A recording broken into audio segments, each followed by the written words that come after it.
ያለ ግሪክ አፈ ታሪክ ምዕራባዊ ስልጣኔ ሊኖር ይችል ነበርን? ስልጣኔያችንንና ራሳችንን የኦሎምፒስ ተራራ ነዋሪዎች ከሆኑት ከነዚያ ታላቅ ክቡር ጨካኝ ሲሰኛና ስግብግብ አማልክት ጋር ሳናገናኝ መግለጽ እንችል ይሆንን? የኦሎምፒስ ተራራ የት እንዳለ ግልጽ ላልሆነላችሁ የግሪክ ልሳነ ምድር፣ የምስራቃዊ ሜዲትራኒያን ደሴቶችና የትንሿ ኤስያ ማይነር ጥንታዊ ቅድመ አያቶቻችን አፈ ታሪክ በተመለከተ የተወሰነ መመሪያ ነው። እነዚያ ቅድመ አያቶች ከበጎቻቸውና ከመሰረታዊ የእርሻ ችሎታቸው ጋር ከምስራቃዊ አውሮፓ ተራሮች ወደ ደቡብ ተሰደዱ። እንዲሁም በባህር በኩል በሚያምሩ መርከቦች በመረብና ለንግድ በሚሆኑ ሸቀጦች መጡ።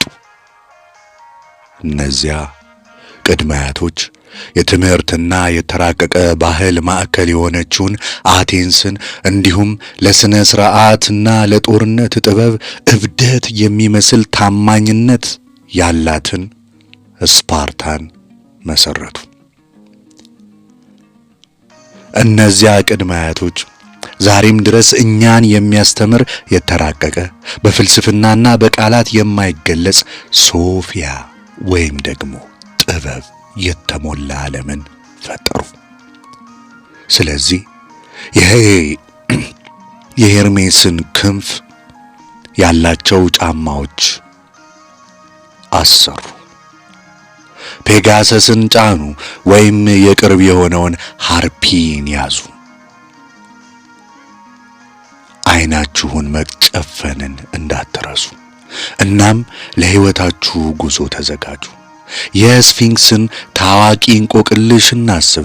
ጠዋት በ4 እግሩ፣ እኩለ ቀን በ2፣ ማታ ደግሞ በ3 የሚሄደው ምንድን ነው? አሁን ያዳበራችሁት ስነ ልቦናዊ ውስብስብነት ሳይኮሎጂካል ኮምፕሌክስ ያህል ትኩስ ነገር ግን እንደ ካኦስ ወደ ሆነው ጥንታዊ ዓለም እንበራለን። ወደ ጥንታዊዎቹና እንደ አዲስ ወደሚያስደስቱት የግሪክ አፈ ታሪኮች አብረን እንሄዳለን። የግሪክ አፈ ታሪክ እንደ እምነትና እንደ ስነ ጽሑፍ ሥርዓት በጽሑፍም ሆነ በቃል በምስራቃዊ ሜዲትራኒያን ባህር አካባቢ የበቀሉ የጥንት ስልጣኔዎች ዘሮች ለሆኑት ዋነኛ የባህል ተጽዕኖ ፈጣሪ በመሆን ከመጽሐፍ ቅዱስ ቀጥሎ ሁለተኛ ነው ሊባል ይችላል። በዚህ የግሪክ አፈ ታሪክ ለጀማሪዎች መጽሐፍ ውስጥ ፓንቲዮኑን ያንን የማይሞቱ አጭበርባሪዎችና ጀግኖች ከህብረተሰብ ያፈነገጡና ጨካኝ ገዢዎች ስብስብ እንዲሁም ስለ እነዚህ መለኮታዊነት እና ከሟች የሰው ልጆች ጋር ስለነበራቸው ባለጌ ጫጫታ የተሞላበት አንዳንዴም አሳፋሪና ልብ የሚነካ ግንኙነት አቀርብላችኋለሁ። በተጨማሪም ከሮም እስከ ሼክስፒር፣ ከፍሮይድ እስከ እኛ ማርቨል ኮሚክስ እና ናሳ ድረስ ያለውን ዘመን እንዴት እንዳስተማሩ፣ መረጃ እንደሰጡ እና እንዳነሳሱ በሐሳባችን እና በባህሪያችን ላይ ያላቸውን የማይሞት ተጽዕኖ እገልጻለሁ። ተዘጋጃችሁም አልተዘጋጃችሁም መጣንላችሁ እንዳለ አማልክቱ ራሳቸው ከካኦስ እስከ ክርስቶስ ልደት ኪዮስ በመጀመሪያ ከመጽሐፍ ቅዱስ እስከ ቅርብ ጊዜ ድረስ እኛ የሰው ልጆች ስለ አጽናፈ ዓለማችን አመጣጥ ሁል ጊዜ እናሰላስላለን ያለማቋረጥ እና ብዙውን ጊዜ በቅንያዊ መንገድ ንድፈ ሐሳብን እንሰጣለን። ኪዮስ ብጥብጥ ነበር። ኪዮስ የመጀመሪያውም ሁኔታ የሚወክል ጨለማና የሚተራመስ ነገር ወይም ነገር አልባ ነንስታፍ ነበር። ሁሉም ነገሮች የተፈጠሩበት ያልተለየ ግዙፍ አካል ነበር። የሁሉም ንጥረ ነገሮች ውህደት ነበር። ሁሉም ነገር የሚነሳበት አቅም ወይም ፖቴንሻል ነው። ነጠላው ነጥብ ማለት ነው። ኪዮስ የዚያ የመጀመሪያ ሁኔታ መከፈት፣ የዚያ የተጨናነቀና እርጉዝ የሆነ ባዶነት ለሁለት መሰንጠቅ ጭምር ነው። ዘቢግ ባንግ ብትሹት ኪዮስ በእርግጥም ተሰነጠቀ። እናም ከዚያ የጠፈር ደጃፍ በመጀመሪያ ታርታረስ ወጣ። ከሄዲስ በታችና ቀድሞ የሚገኝ ብርሃን አልባ የአጽናፈ ዓለም ጥልቀት እንዲሁም ኤሪቡስ ተከተለ።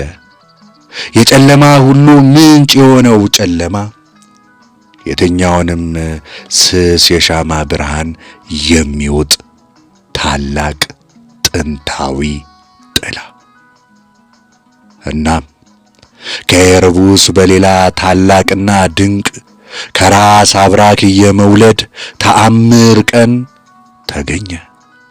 ምክንያቱም ጨለማው ብርሃን እንዲሆንልን ምንጊዜም እንማጠናለንና። ከዚያም ኤሪቡስ ቀንን በማስረገዝ ይህ የተፈጥሮን እንስታዊ ባህሪ እንደሚወክል ጥርጥር የለውም። እናም በዚህ ነጥብ ኤሪቡስ የወንዱን ሚና እንደሚጫወት መገመት እንችላለን። ሰማይን አባት ሆኖ አስገኘ። ነገሩ ሁሉ እንዲህ ተጀመረ። እንደዚያ የጥንት ዜና መዋዕል ጸሐፊ ሄሲዮድ ቲዮጎኒ በተሰኘውና ከሆሜር ዘመን 800 ዓመታት በኋላ በተጻፈው ታላቅ የቅኔ ሥራው መሠረት ሄሲዮድ ገጣሚ ብቻም አልነበረም። እንደኛው ዌንዴል ቤሪ እርሱ ራሱ ገበሬ ነበር እንጂ። ግጥሙም ስለኛው የጠፈር ክፍል አመጣጥ የሚተርክ የግርግር ታሪክ ብቻም አይደለም። ይህ ሥራ በጥብቅ ሃይማኖታዊ ነው። ወደ እነዚህ መለኮታዊና ርኩስ ታሪኮች ጠልቀን ስንገባ እነዚህ ለማዝናናትና አልፎ አልፎም ለማስተማር የተጻፉ ተረቶች አለመሆናቸውን ይልቁንም የሰው ልጅ እምነት ውጤት መሆናቸውን ማስታወስ ተገቢ ነው፣ ግድም ነው። ግሪካውያን ራሳቸውን ካገኙበት ዓለም ጋር የነበራቸው የመንፈሳዊ ግንኙነት መሰረት ናቸው። ለእነዚህ አማልክት ይሰግዱ፣ ይጸልዩና መስዋዕት ያቀርቡላቸውም ነበር። በጥንታዊው የችግር ጊዜ መጠለያቸው ውስጥ ሆነው ስማቸውን በመጥራት መጽናናትን ያገኙባቸው ነበር። በመከራ ጊዜም ምሕረታቸውን ይለምኑ ነበር።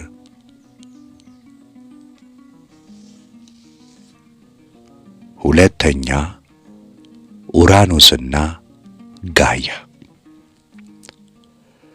ከኪዮስ መሰንጠቅ ጋር ተያይዞና ከመንታ ጨለማዎች አስቀድሞ ሌላ ተዋናይ ወደዚህ አዲስ የተፈጠረ የህልውና ዓለም ውስጥ ገባ። ጋያ ምድር፣ የኛ ውድ የመጀመሪያ እናት፣ እንዲሁም የተለያየና አስደናቂ ፍጥረታት፣ የተራሮች፣ የደን፣ የጅረትና የባህር፣ በአጠቃላይ እኛ እንደምናውቀው አካላዊ ህልውናን የሚፈጥሩ የሁሉም ንጥረ ነገሮች እናት ተከሰተች። እናም እሷ ለኡራኖስ ወይም ዩራነስ ለሰማይ እናት ነበረች።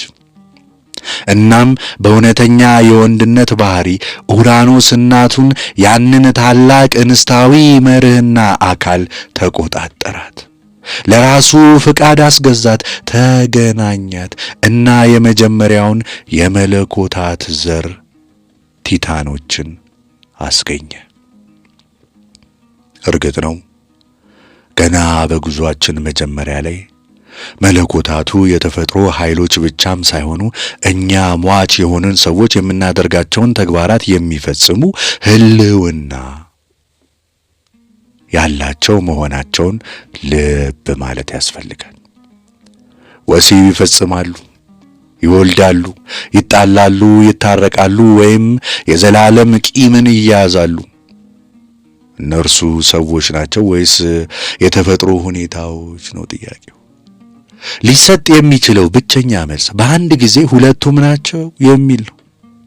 የሰው ልጅ አእምሮ ተቃራኒና እርስ በርስ የሚጋጩ ሐሳቦችንና እይታዎችን ጭንቅላታችን ሳይፈነዳ አብሮ አጣምሮ የመያዝ ምስጢራዊ የሆነ ታላቅ ችሎታ ስላለው ይህንን እንቀበለው።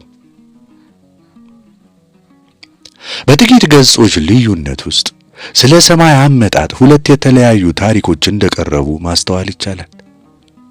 ኤሬቡስ እና ቀን የሰማይ ወላጆች እንደሆኑ እና ጋያ ያለ አባት እርዳታ ሰማይን ኡራኖስን እንደወለደችው አጽናፈ ዓለማችን በተወለደበት በዚያ ድንግዝግዙና ጨለማ ስፍራ ነገሮች በትንሹ ይምታታሉ።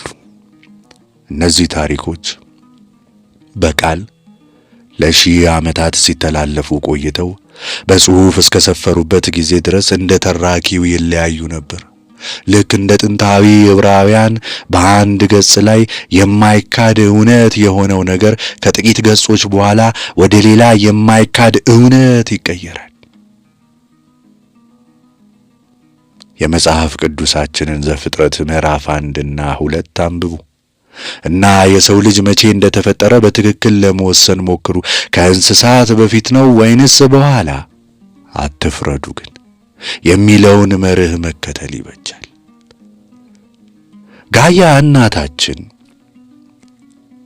አፈራችን ከእግሮቻችን በታች ያለው ጠንካራ መሬት ብዙውን ጊዜ ከእሷ ጋር በቅርበት በሚገናኙት ፍጥረታት በእባቦች ትወከላለች። የእምነቷን ቀጣይነት በእነዚህ ረጅምና ረቂቅ ተሳቢ እንስሳት በሚያገለግሉ አገልጋዮቿ ምስሎች ላይ ማየት ይቻላል። እነዚህ ፍጥረታት በዘመናት ውስጥ ብዙ ፍላጎትን እና ፍርሃትን አሳድረዋል። በጥንታዊው ቀርጤስ በሜዲትራኒያን ባህር ከአቴንስ በስተደቡብ 200 ማይል ርቀት ላይ በምትገኝ ደሴት ሚኖዋን ስልጣኔ የዚህን ግንኙነት ኃይል ዋጋ የሚሰጥ ይመስል ነበር።